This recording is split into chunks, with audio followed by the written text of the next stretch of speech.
मन्दहासभिन्न पद्मजाण्डकोशसन्ततिं दृष्टिपातनष्टपापजालमुग्रशासनम् अष्टसिद्धिदायकं कपालमालिकाधरं काशिकापुराधिनाथकालभैरवं भजे।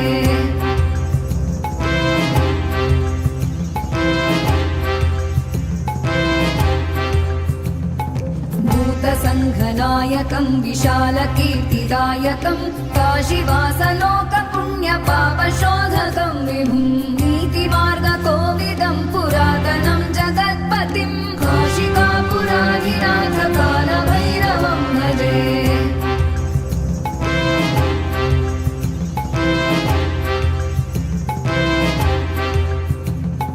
कालभैरवाष्टकं पठन्ति ये मनोहरं ज्ञानमुक्तिसाधनं विचित्रपुण्यवर्धनं शोकमो